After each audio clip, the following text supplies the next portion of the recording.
शर्म नहीं आ रही कि प्रधानमंत्री के मुंह से मां नहीं निकला? आप इस बात से शर्मिंदा नहीं हो रहे कि कारगिल के योद्धा की पत्नी को निवस्त करके घुमाया गया?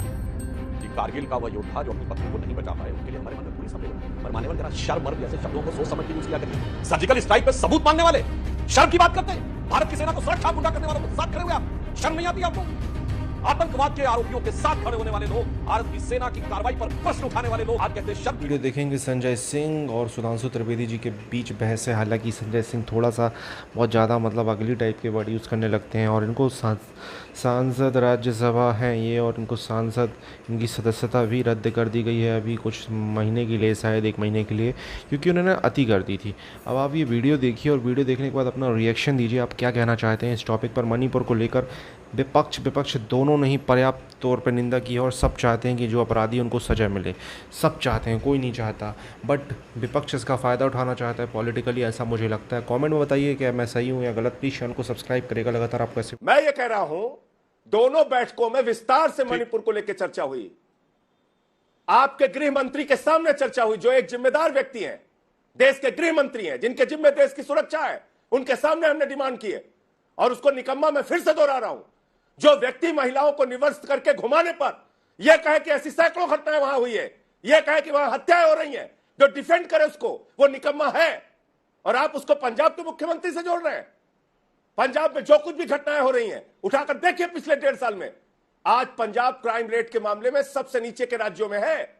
और आप अपने राज्यों की तुलना कीजिए जहां बीजेपी का शासन है। हर चीज में राजनीति। 78 दिन के बाद देश के प्रधानमंत्री बोल रहे हैं आपको शर्म नहीं आ रही है?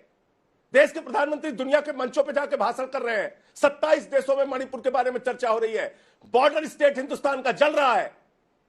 आपको शर्म नहीं आ रही कि प्रधानमंत्री के मुंह से मां नहीं निकला? हर 14 दिन के बाद वहां के मन की बात करते हैं, मणिपुर की बात नहीं करते। आप इस बात से शर्मिंदा नहीं हो रहे कि कारगिल के योद्धा की पत्नी को निवस्त करके घुमाया गया? अभी भी आप डिफेंड कर रहे हैं बेशर्मी के साथ। कह रहे हैं साहब 78 दिन के बाद हमारे प्रधानमंत्री ने पीड़ा जता दी। ऐसी पीड़ा तो हमने बहुत बार देखी है उनकी। 100 लोग मर गए लाइन में लग के नोटबंदी के बाद, गए जापान, कहने लगे बेटी की शादी है, पैसा नहीं है, मां बीमार है, पैसा नहीं है, हा हा हा हा। और उसके बाद हिंदुस्तान आए, कह दिया बहुत तकलीफ है, बहुत कष्ट है, बड़ी पीड़ा है, मैं भावुक हूं, मेरी आंखों से आंसू आ रहा है। कोरोना में लाखों लोग मर रहे थे, बंगाल की चुनाव रैली कर रहे थे। उसके बाद आए, चुनाव खत्म हो गया, आंसू बहा दिया, तकलीफ है, पीड़ा है। 78 दिन के बाद जब सदन का सत्र शुरू होता है, जब सुप्रीम कोर्ट से फटकार पड़ती है, तो 36 सेकंड के लिए बयान देते हैं। यह भारत के प्रधानमंत्री की संवेदनशीलता है एक राज्य के प्रति, वहां हो रहे अपराधों के प्रति। आप उसको जस्टिफाई कर रहे हैं कि इस सन में यह हुआ था, उस सन में वो हुआ था। इसमें आपको 24 की राजनीति नजर आ रही है और उसमें राजनीति नजर नहीं आ रही है कि घूम घूम के प्रधानमंत्री इंडिया की तुलना आतंकवादी संगठन से कर रहे हैं।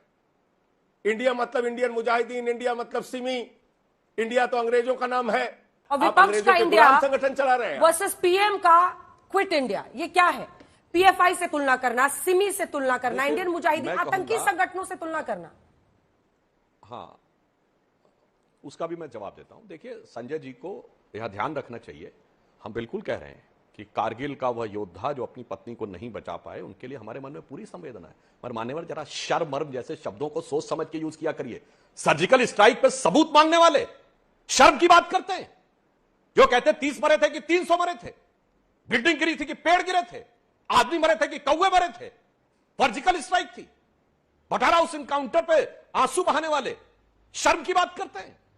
9 फरवरी 2015 आपकी सरकार थी दिल्ली में, अफजल गुरु की बरसी के ऊपर भारत तेरे टुकड़े होंगे वाले जब जेएनयू में नारे लगे, तो चूंकि प्रोसीजर को आप महीनों लटका के रखे कि उनके खिलाफ कार्रवाई नहीं होनी चाहिए।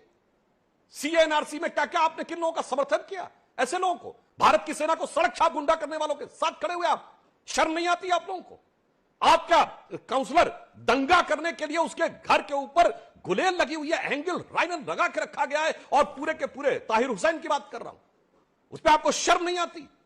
आपका विधायक उस जमाने में सभासद था, औरंगजेब का नाम बदल के जब डॉक्टर कलाम पर रखा जाता, शर्म नहीं आती उस समय? आतंकवाद के आरोपियों के साथ खड़े होने वाले लोग आज कहते हैं शर्म की बात। भारत की सेना की कार्रवाई पर प्रश्न उठाने वाले लोग, भारत के सेना के बलिदान पर प्रश्न उठाने वाले लोग, और तो ये वो पार्टी है जिसने गणतंत्र दिवस में धरना दिया था।